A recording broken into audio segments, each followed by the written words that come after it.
आप सभी का आज के ऑनलाइन वेबिनार सेशन में स्वागत है। Myself Rajiv Sharma. आप सभी का बहुत-बहुत धन्यवाद ज्वाइन करने के लिए और पार्थ सर का भी बहुत-बहुत धन्यवाद कि उन्होंने मुझे इस लायक समझा। वैसे तो मैं आप में से ही हूँ, बल्कि तो आप मेरे से काफ़ी एक्सपीरियंस भी हैं इसमें बैठे हुए। बट मैंने कुछ थोड़ी चीज़ सीखी थी कुछ समय पहले जो मार्केट में अभी बहुत अच्छा काम कर रही है। इवन कि मैंने इससे पहले काफ़ी इसके बारे में सर्च भी किया था कि एफआईआईज़, डीआईज़ क्या एक्टिविटीज़ करते हैं, उसको हम कैसे पकड़ सकते हैं कि वो क्या कर रहे हैं। क्योंकि अभी कुछ अभी और भी जुड़ रहे हैं, क्योंकि अभी हम देखते हैं कि अब न्यूज़ चैनल्स में भी देखते हो या और सोर्सेज़ में भी कहीं भी, तो जो हमें एफआईआईज़, डीआईज़ का जो डाटा मिलता है वो अ, सिर्फ़ जो कैश सेगमेंट का है वो आता है। कि उन्होंने कैश में इतनी बाइंग करी है और इतनी सेलिंग करी है। अगर आप में से कोई एक अनम्यूट करना चाहता तो कर सकता है, तो इंटरेक्शन बना रहेगा। मैं कर लेता हूँ किसी को अनम्यूट, तो फिर अ, या आप में से कोई कर लीजिए। आबिर सर को कर लूँ क्या? ओके, मैं आबिर सर को कर दिया। Hello thank you Abir sir. Sir, आपको आवाज़ आ रही है? हाँ, ठीक है। तो एक्चुअली थोड़ा फिर चलता रहेगा ना सामने से। तो मैं कह रहा था कि अभी तक जितना भी डाटा हमें बाज़ार में मिल रहा है, वो हमें मिलता था कैश सेगमेंट का। इवन कि जहाँ तक मेरा अपना एक्सपीरियंस है कि मैंने काफ़ी इसके बारे में सर्च किया, तो पीछे मैंने इसके रिगार्डिंग कुछ कोर्सेज़ करे थे और वो बहुत सुपर्ब काम कर रहे हैं। मतलब हम आज देख बैठ के कल का व्यू हम पहले ही बना लेते कि कल क्या हो सकता है। क्योंकि जो एफआईज़ और डीआईज़ हैं, ये अपनी एक्टिविटीज़ एक नॉर्मल ट्रेडर की तरह नहीं करते हैं। ये एक ही दिन में अपनी सारी पोज़ीशन नहीं लगा देते हैं। ये धीरे-धीरे करके मार्केट में अपनी पोज़ीशंस बढ़ाते हैं और मार्केट जैसे आप देखते हैं कि जिस दिन मार्केट रेंज बाउंड रहती है, तो मैक्सिमम इन दिनों में ये अपना काम करते हैं। तो अभी आप देख रहे हैं कि लगातार मार्केट रेंज बाउंड रही है कुछ पिछले दिनों में। तो हम देखते हैं कि आगे हम कैसे इसको आइडेंटिफाई करेंगे। तो हमारा जो डिस्कशन पॉइंट रहेंगे, अब इसमें बात करेंगे। तो source of FIIs and DIIs data, उसके बाद अंडरस्टैंड एफआईज आउटस्टैंडिंग पोजीशंस, उसके बाद how to find FIIs long और शॉर्ट पोजीशंस, और मंथ वाइज वो क्या रोल ओवर कर रहे हैं उसको हम देखेंगे। DIIs activity in derivative segment, इसके बारे में हम कब बात करेंगे। Outlook series based on FIIs and DIIs data, और उसके बाद हम करेंगे how to analyse FIIs data in Excel sheet. ठीक है, उसके बाद आपकी कोई क्वेश्चन और कोई क्वेरीज रहेगी तो उस पर हम बात करेंगे। मैं अपनी पूरी कोशिश करूंगा कि मैं आपको जितना मुझे आता है उतना मैं बता सकूं, और कोई रह भी जाए तो मैं आगे एनालाइज करके आपको पता करके ग्रुप में अपडेट कर दूंगा। ठीक है सर। तो सम बेसिक कॉन्सेप्ट हैं। मार्केट में 4 प्रकार के पार्टिसिपेंट्स हैं, जैसा आपको पता ही होगा। रिटेल क्लाइंट्स हैं, जो हम रिटेलर होते हैं, या हम आप जो हैं हम रिटेल क्लाइंट्स में आते हैं। उसके बाद आते हैं डीआईआईज, डोमेस्टिक इन्वेस्टर्स, और एफआईआईज, फॉरेन इन्वेस्टर, और प्रोप्राइटरी अकाउंट वाले जो प्रो, जिसको प्रो भी बोलते हैं, कई बार इसको हम एचएनआई भी बोलते हैं। इसमें रोल प्ले क्या रहता है, किसका कैसे रहता है, उसके बारे में बात करते हैं। तो जो रिटेल क्लाइंट्स हैं, इनका मार्केट को ड्राइव करने में 20% के ज्यादा कोई रोल नहीं है। मतलब जो राइट रहने का इनका जो रेशियो है वो 20% से ज्यादा नहीं। इसमें क्लाइंट के डेटा को उतना ज्यादा नहीं मानते। हाँ, आप ये देख सकते हो कि क्लाइंट का डेटा अगर पॉजिटिव बन रहा है तो आप ये समझ लो कि मुझे नेगेटिव व्यू बना के चलना है, क्योंकि हमेशा जो है वो क्लाइंट ही रॉन्ग पड़ता है 80% में।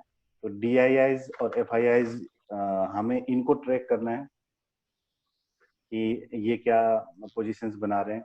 प्रोप्राइटरी अकाउंट जो इनका हमें डाटा मिलेगा आगे, ये उतना रिलायबल नहीं है, इसको हम इग्नोर करेंगे। क्योंकि जो ये प्रोप्राइटरी अकाउंट वाले होते हैं, एचएनआई वाले, इनका क्या रहता है कि ये अपने पोजीशंस को टोटली हेज करके करते हैं। इनका व्यू ज्यादा कुछ होता नहीं है, परसेंटेज बेसिस पे ये मंथली 0.5% ये 1% के आसपास, ये 1.5% के आसपास इनको मिलता है, तो ये उसी में संतुष्टि करते हैं। मैक्सिमम ये अपनी बटरफ्लाई लाइक स्ट्रेटेजी ही यूज करते हैं, तो उससे बाजार में तो फर्क नहीं पड़ता क्योंकि वो दोनों तरफ से हेज करके चलते हैं।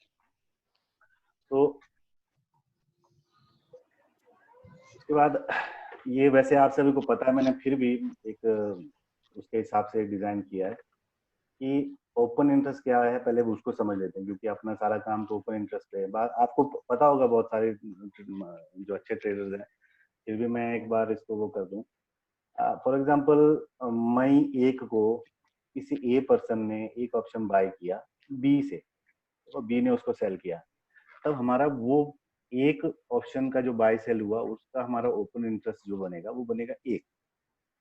मई 2 में सी आया, सी ने 5 ऑप्शन कॉन्ट्रैक्ट डी से बाय करे, मतलब डी ने सी को सेल किया, तब हमारा 5 ओपन इंटरेस्ट जो है उसमें ऐड हो गया। ठीक है सर। उसके बाद मई 3 को ए ने सेल किया, अपनी 1 पोजीशन जो उसने ली थी उसने वो सेल कर दिया डी को, और डी ने उसको बाय कर दिया। तो उससे क्या हुआ कि ये जो डी का जो ओपन इंटरेस्ट बना था वो मतलब क्लोज हो गया है। अब हमारा रहेगा 5, तो वो ओपन इंटरेस्ट जो बन मतलब घटना और बढ़ना वो इस तरह से रहता है। और वैसे ही ई ने 5 से क्या नाम है ये 5 लॉट का उन्होंने आपस में वो किया, तो फिर ओपन इंटरेस्ट फिर भी उतना ही रहा, क्योंकि जो सी था, अब वो मतलब वो सी से ई के पास ट्रांसफर हुआ है, वो क्लोज नहीं हुआ है, तो हमारा ओपन इंटरेस्ट उसमें सिर्फ 5 ही रहेगा। उसके बाद जो हमारा नेक्स्ट वो है understand FIIs and outstanding position index and future. मतलब इसमें 2 अलग अलग डेटाज आते हैं, तो इसके लिए मैं आप लोगों को एक्सेल शीट में लेके जाता हूँ क्योंकि यहाँ पे वो पॉसिबल नहीं है उतना ज़्यादा। तो एक्सेल शीट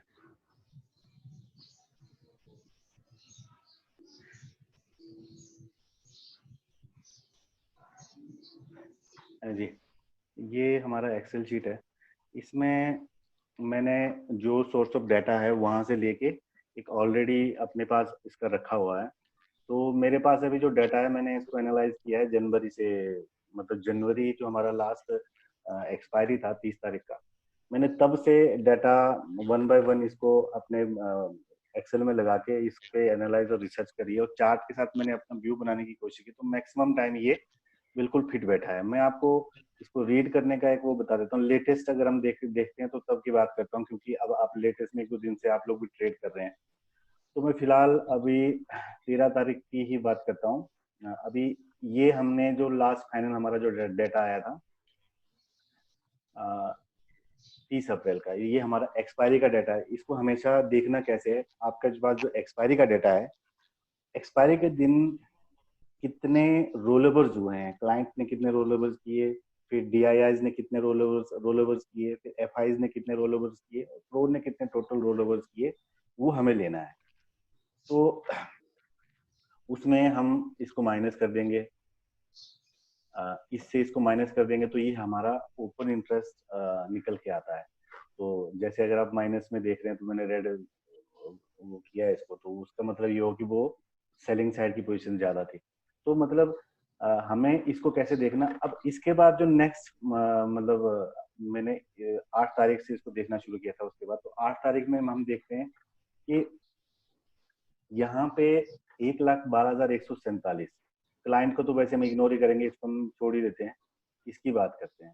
ठीक है, तो यहाँ पे क्या है, देखो आप देख रहे हैं ऊपर 4,512 इतने कॉन्ट्रैक्ट सेल थे, और अब इन्होंने क्या किया, इसको बढ़ाया, और यहाँ पे ये अपनी जो बाइंग पोजीशन थी इनकी ये कम कर रहे थे, मतलब ये धीरे धीरे अपना काम कर रहे थे ऐड करने को। उस समय आप देखेंगे मार्केट थोड़ी ऊपर भी चल रही थी काफी।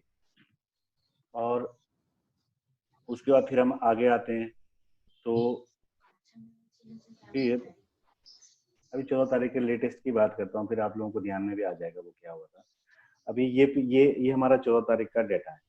ठीक है, तो 13 तारीख को अगर हम देखते हैं तो यहाँ पे 5975 हमारी DIIs की जो थी सेलिंग थी, और इन्होंने क्या किया था, इसको थोड़ा सा कम किया। और वहां पे बाइंग कॉन्ट्रैक्ट में देखते हैं तो उन्होंने सेम सेम ही रखा, कुछ ज्यादा फर्क नहीं था।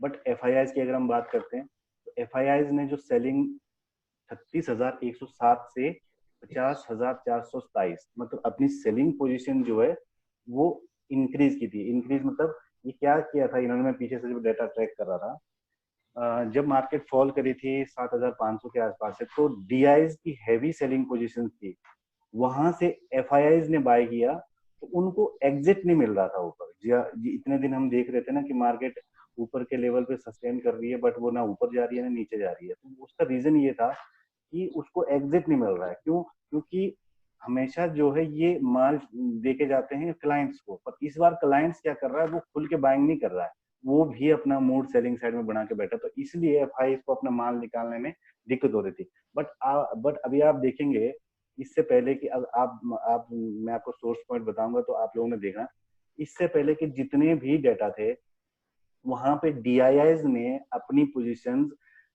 उसकी प्लस में ही थी, मतलब बाइंग पोजीशन उसकी ज्यादा थी। क्यों? क्योंकि वो उसको निकालना चाहते थे, उसको आगे कोई एग्जिट करने के लिए मिल नहीं रहा था, बट उन्होंने वो रेंज बाउंड रख रख के उस बीच में अपना मार्केट वो निकाला है। अब वो टोटली कन्वर्ट हो गए। यहाँ देख रहे हैं आपकी, ये हमारा सारा ग्रीन में था, उससे आपको समझ में आ रहा है कि वो उस समय थोड़ा पॉजिटिव थे, बट यहाँ पे वो लगातार मतलब अच्छे खासे बियरिश जोन में आ गए हैं। ये था हमारा 14 तारीख को। 14 तारीख की शाम को जब मुझे डाटा मिला, तो इवन की हम लोगों का एक छोटा सा ग्रुप और भी है, तो मैंने उनमें उनको बता दिया था कि भाई अब जो है कल मार्केट सेल ऑन राइज की ही रहेगी। तो अभी 15 तारीख को आपने देखा होगा ये मार्केट मॉर्निंग में खुली, इवन की SGX निफ्टी पॉजिटिव था और डाउ जोन भी पॉजिटिव था। बजाय उसके भी हमारी मार्केट खुलते ही फॉल कर गई, उसके बाद SGX निफ्टी भी गिर गया, और बाकी सब बाकी डाउ जोन वगैरह तो नहीं गिरे थे, SGX निफ्टी भी उसके बाद गिर गया था। तो वो उसका रीजन ये था कि DIIs ने अपनी पोजीशंस जो है सेलिंग साइड में कन्वर्ट करनी शुरू कर दी थी। तो इससे हमें क्या व्यू मिलता है कि अगले दिन जैसे मान लो हमें गैप अप ओपनिंग हुई थी, ये तो चलो आजकल हमें पता है कोविड-19 करके कि हमें अपना व्यू जो है सेल साइड में रखना चाहिए, बट ऐसा भी नहीं हो सकता है, क्योंकि जो FIIs जो DIs होते हैं, इवन की हाँ वो जो अभी जो ये 20 लाख करोड़ का जो अभी वो दिया था, तो उसके एक दिन उस दिन मैं सोच रहा था कि कल तो भाई बहुत कुछ होने वाला है मार्केट में। इवन की काफी यूट्यूब चैनल्स, टीवी में भी ये सब कुछ बड़ा हल्ला बना के रखा था कि भाई अब मार्केट यहाँ से शूट अप हो सकती है, लाइक सीतारमन कैंडल की तरह। तो उस दिन का जो FIIs और DIIs का डेटा भी अगर आप देखते हो तो उसमें नो चेंज था, कुछ भी नहीं था, मतलब वो एज इट इज सेम बैठे थे, मतलब उन्होंने कोई रिएक्शन ही नहीं दिया। तो उससे मैं समझ गया था कि ये कल गैप अप जो ओपनिंग होगी, तो वो सिर्फ होगी क्लाइंट की वजह से। तो वैसे ही हुआ, गैप अप ओपनिंग हुई, वो क्लाइंट ने एग्रेसिव उस समय बाय की होगी या जो मर्जी किया होगा, और उसके बाद तुरंत मार्केट फॉल करना शुरू गई। क्यों? क्योंकि उसमें पार्टिसिपेशन वाइज DI और FI का कोई इंटरेस्ट ही नहीं था, उनका इंटरेस्ट कुछ और है।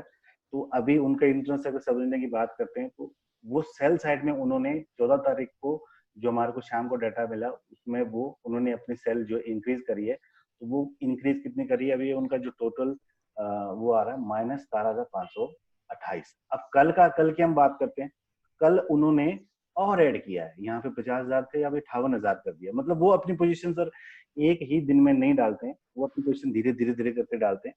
तो वो कल अपना और कन्वर्ट हो गए। तो इन सब के रोल में जो हमारा ये हम बात कर रहे थे FIIs, DIIs और क्लाइंट के उसमें, तो सबसे बड़ा रोल, सबसे बड़ा जो हम मानते हैं, वो मानते हैं हम डी ये FIIs को।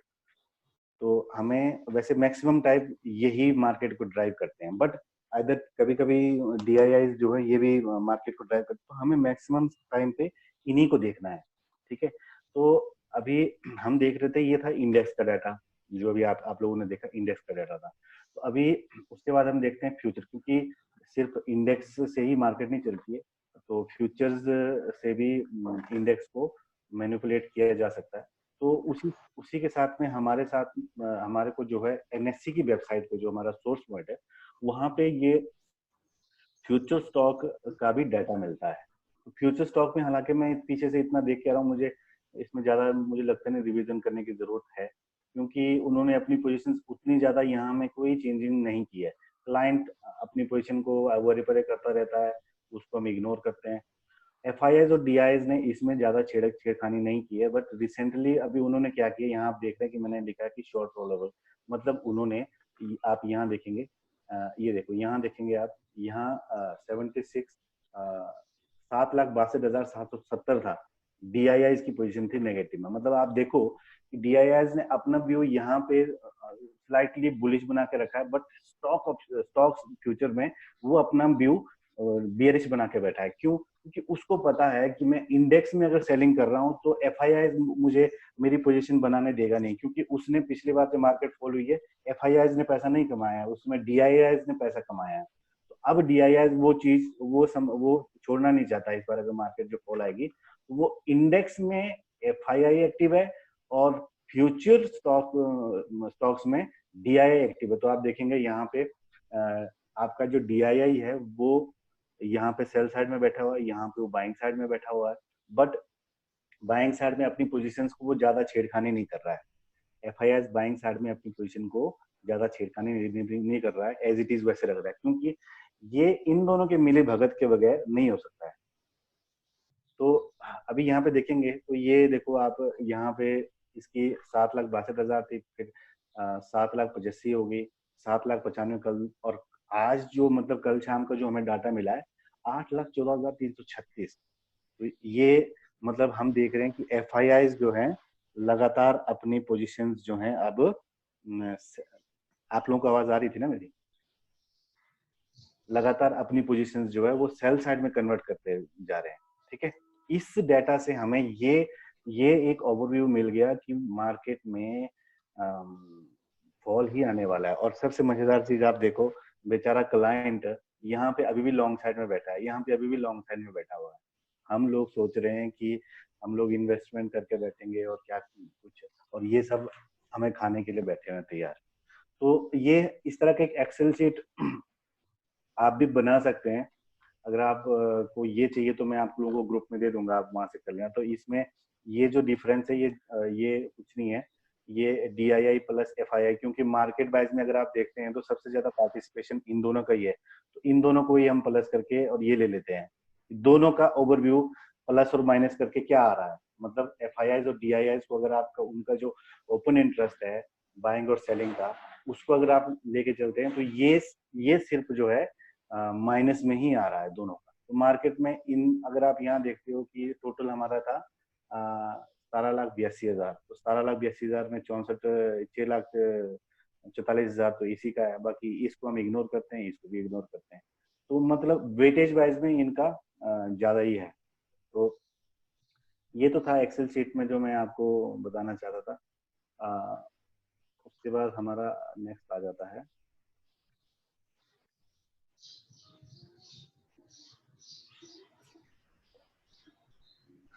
हाँ, हमें इसको करना कैसे है। एवरी डे, मतलब आज जैसे आप लोगों ने एक्सेल शीट में देखा कि हमें एवरी डे शाम को वो डाटा जब आएगा वहां से, तब हमें ये देखना है कि उसको अपने एक्सेल शीट में डाउनलोड करके उसमें हमें एवरी डे इसको देखना है कि कल का मेरा व्यू क्या बनेगा। और उसमें हमें देखना यही है कि एफआईआई अपनी बाइंग और सेलिंग पोजीशन किस तरह से ऊपर नीचे कर रहे हैं। तो उससे हमारा व्यू मतलब समझना तो इसको आसान है, क्योंकि ज्यादा बड़ा तो वो है नहीं, बट सिर्फ यही है कि ये सोर्स पॉइंट हमें पता भी नहीं था पहले, इसकी वजह से हम इसको देखते नहीं थे। बट ये जबकि ये बहुत अच्छा वो है। हाँ, इसमें भी यही है जो मैं अभी बात कर रहा था। तो हाँ, इसका सोर्स ऑफ पॉइंट वो कहाँ पे है वो हम बात करते हैं। इसके सोर्स ऑफ पॉइंट के लिए हमें जाना पड़ेगा एनएससी की वेबसाइट पे।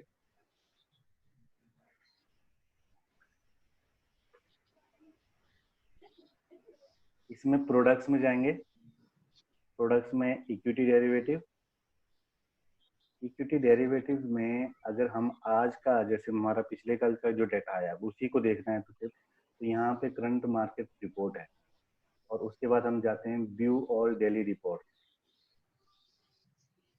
ये करने के बाद हमें देखेंगे यहाँ बहुत सारे डाटा निकल जाते हैं। तो इसमें से हमारे काम का जो डाटा है वो है participation participation wise open interest.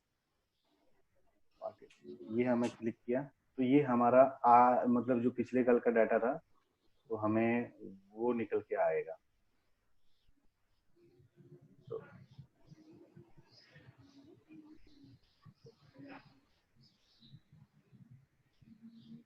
ये तो ये हमारा डाटा आ गया। इसमें बहुत सारे वो रहते हैं। तो हमारे काम का जो रहता है वो रहता है,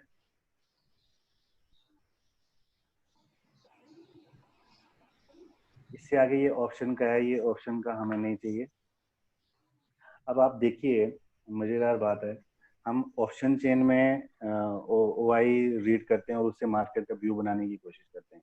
ऑप्शन चेन में हमें ये नहीं पता होता है कि एफआईआईज का कितना कंट्रीब्यूशन है, डीआईज का कितना कंट्रीब्यूशन है, और रिटेल इन्वेस्टर या रिटेल ट्रेडर का कितना कंट्रीब्यूशन है। तो इसमें हमें वो फिल्टर हो जाता है। वो तो आप इसको यहाँ से कॉपी करके अपने एक्सेल शीट में ले जाइए। तो ये आपका जो डेली का वो रहेगा। अच्छा, इसमें अगर आपको बैक कोई उसका डाटा चाहिए, हिस्टोरिकल डाटा, तो उसके लिए आपको फिर वही करना है, इक्विटी डेरिवेटिव्स, और उसमें हिस्टोरिकल डाटा में जाना है। और हिस्टोरिकल डाटा में जाने के बाद इस पे जाना है। देखिए सब लिखा है यहाँ पे, डेली रिपोर्ट। और यहाँ पे कौन से डेट का, अच्छा यहाँ पे चाहिए क्या आपको वो बताए, तो यहाँ हमें सेलेक्ट करना है पार्टिसिपेंट वाइज ओपन इंटरेस्ट। और ये हमने यहाँ से वो डेट ले लेना है कि हमें कौन से डेट का चाहिए। आप चाहे पिछले साल का भी ले ले तो वो भी है इसमें अवेलेबल है, 4-5 साल का भी है। मतलब अगर आप इसको अच्छे से देखना चाहते हो तो मेरे हिसाब से मिनिमम अभी जो मार्केट फॉल हुआ था उससे पहले का आप डाटा यहाँ से डाउनलोड करो, अपने एक्सेल शीट में ले जाओ, और उसको निफ्टी के चार्ट के साथ कंपेयर करो कि मैंने पिछले उसके एक दिन पहले शाम को मैंने ये व्यू बनाया था, अगले दिन में क्या कर सकता था। तो ये आपको उस तरह से काफी हेल्प करेगा। तो यहाँ से आप कोई भी डेट चुन लो। फॉर एग्जांपल मैं 7 तारीख का डेट ले लिया, तो गेट डाटा करेंगे तो हमारा वो डाउनलोड हो जाएगा। यहाँ पे ये आ गया, तो इसको क्लिक करके वो हमारा डाउनलोड हो जाएगा यहाँ पे। तो ये हमारे पास वैसे हमारा एक्टिविटी में आ जाएगा। तो यही था friends, F I is outstanding position आपको पता चल गई है, और लॉन्ग और शॉर्ट किस साइड है वो आपको पता चल गया है। तो अब आपके कोई क्वेश्चंस या क्वेरीज हैं तो आप वो बस पूछ सकते हैं। कोई चीज रह गई होगी तो दोबारा रिपीट कर लेंगे।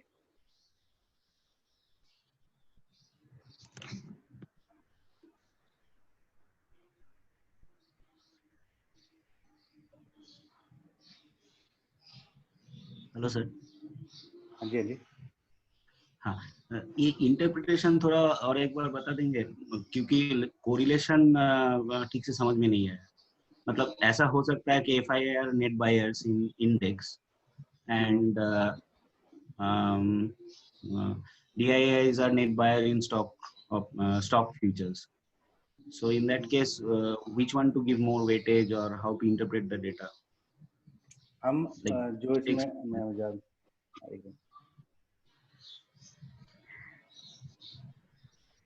हमारा जो मैक्सिमम वेटेज इन दोनों में से भी जो रहेगा, फ्यूचर में भी फ्यूचर का जो डाटा है और इंडेक्स का जो डाटा है, उसमें जो मैक्सिमम वेटेज जो रहेगा, वेटेज रहेगा हमारा इंडेक्स के डाटा में, क्योंकि इंडेक्स के हिसाब से फ्यूचर्स चलते हैं। आपने कभी कभी भी देखा होगा कि बीटा वैल्यू को जब हम कैलकुलेट करते हैं स्टॉक्स के साथ, तो हम हमेशा ये एग्जांपल देते हैं कि निफ्टी अगर मतलब मार्केट इतना चलेगा तो इसका बीटा वैल्यू इतना है, तो वो फिर इतना चलेगा। तो उसके हिसाब से मतलब वेटेज वाइज में आपका इंडेक्स का जो डाटा है ये हमेशा काम करेगा। इसमें आपको उतनी चेंजिंग देखने को नहीं मिलेगी डेली वाइज डेली में। अभी ये तो कुछ एक दिन है, पीछे के अगर आप डाटा देखते हैं तो उसमें ज्यादा कोई बड़ी चेंजेस है नहीं। ये अभी रिसेंटली शुरू हुआ है कि जो मैं देखा था रिसेंटली, अभी अभी अभी जब ये एफआईआईज ने यहाँ पे सेलिंग पोजीशन अपनी कन्वर्ट करनी शुरू कर दी थी, मतलब अपना बाइंग पोजीशन से एग्जिट करना शुरू किया, उसके बाद से यहाँ मैं देख रहा हूँ कि डीआईआईज ने भी अपनी वही एक्टिविटीज यहाँ से शुरू की। क्योंकि मार्केट में देखो डीआईआईज भी कमाने के लिए बैठा हुआ है और एफआईआईज भी कमाने के लिए बैठा हुआ है, और वो लोग हमेशा पैसा लेके जाते हैं क्लाइंट्स का। तो अगर डीआईआईज भी यहाँ पे नेगेटिव हो गया, एफआईआईज भी नेगेटिव हो गया, ठीक है, उस समय आप देखेंगे कि क्लाइंट पॉजिटिव होगा, क्योंकि उन दोनों की पोजीशंस हमारे बगैर अधूरी है। उसमें क्लाइंट पॉजिटिव होगा। बट अभी क्या हो रहा है, क्लाइंट पॉजिटिव नहीं हो रहा है। उन्होंने क्या किया, क्लाइंट यहाँ पॉजिटिव है, फ्यूचर में पॉजिटिव है, तो उन्होंने क्या किया, एक ने यहाँ पे शॉर्ट करना शुरू कर दिया। आप देखो यहाँ पे एफआईआईज ने अपनी जो पोजीशंस है वो यहाँ पे शॉर्ट में कन्वर्ट की है, बट डीआईआईज भी बोलता है कि मैंने भी पैसे कमाने हैं, तो वो फ्यूचर में शॉर्ट करके बैठा हुआ है। मतलब एक ने इंडेक्स से पैसा कमाना है, एक ने वहां से पैसा कमाना है। अब आपको जो मैं कह रहा था, तो यहाँ पे हमारा क्लाइंट जो है वो पॉजिटिव में बैठा है, तो हमारा फिर भी जो वेटेज वाइज में आपने कहा, वेटेज हम फ्यूचर इंडेक्स को देंगे। Yes sir. और ये रोल ओवर कैसे आप इंटरप्रेट कर रहे हो? हाँ, रोल ओवर में क्या है कि मंथ वाइज में आप देखेंगे ना, अभी अभी इसके बीच का मेरे पास डाटा तो नहीं है, ये है हमारा जनवरी 30 का। जनवरी 30 को हमारी एक्सपायरी थी, तो जनवरी 30 को आप देखो, यहाँ पे जो शॉर्ट थे वो थे 18,515, और यहाँ पे जो लॉन्ग किया था 34,239। तो उसके नेक्स्ट उसमें अगर आप देखते हैं तो ये हमारा 11,512 हो गया। मतलब ये इसने अपना रिड्यूस करना शुरू किया और इसने भी अपना रिड्यूस करना शुरू किया। ऐसे समय में आप देखेंगे कि मार्केट मतलब चौपी हो जाएगी, मतलब वो उतना ज्यादा उतार चढ़ाव नहीं होगा। ये डीआईआईज की बात कर रहा हूँ, बट एफआईआईज की अब अगर हम बात करते हैं तो उसने अपनी सेलिंग पोजीशन यहाँ बढ़ाई है। अगर ये दोनों डिक्रीज कर रहे हैं अपनी पोजीशंस को, दोनों डिक्रीज कर रहे हैं, चाहे वो सेल साइड में थी चाहे बाय साइड में थी, अगर वो अपनी पोजीशन को डिक्रीज कर रहे हैं, इट मींस आप ये समझ के चलेगा कि नेक्स्ट डे हमें मार्केट जो है रेंज बाउंड मिलने वाली है, अनडिसीजनल मिलने वाली है। ठीक है, अगर उसमें से किसी एक ने भी अपनी, ये तो चलो मंथ वाइज का डाटा है, डेली वाइज के डाटा में, क्योंकि हमारा काम तो डेली का है, डेली वाइज में अगर हमारा डाटा किसी एक का भी, एफआईआईज का चाहे डीआईआईज का, किसी एक साइड में हेविली वो हो जाता है, ऐड हो जाता है, चाहे लॉन्ग चाहे उसका, तो हमें मार्केट उस दिन उस साइड की ओर थोड़ा इंडिकेट करेगी नेक्स्ट डे के लिए। जब आप हेवी बोल रहे हो, कोई थंब रूल है या परसेंटेज है ऐसा? नहीं, ऐसा परसेंटेज तो नहीं है भाई। आप हेवी को ऐसे कर सकते हैं ना कि जो टोटल आपका ये है, जो टोटल आता है, टोटल में इन दोनों का परसेंटेज आप देख लो। अच्छा, जो डीआईआईज और एफआईआईज का जो परसेंटेज है उसको देख लो। इसमें मेरे हिसाब से जो प्रो है, प्रो को तो निकाल ही दो, क्योंकि जो बटरफ्लाई लगा के बैठा है मार्केट में ओपन इंटरेस्ट बिल्डअप करके, उससे में लेना देना भी क्या है, बचा फिर ये। तो फिर बस इन दोनों का वो वेटेज देख लेना, वो उससे में अब निकल जाएगा। मतलब ये थंब रूल इसका वैसा कुछ नहीं है, क्योंकि पोजीशंस कभी घट जाती हैं कभी बढ़ जाती हैं, तो हम उसको जो देखेंगे, जो टोटल पोजीशंस में उसमें से इन दोनों का क्या हिस्सेदारी है। Right sir. और किसी के कोई डाउट सर?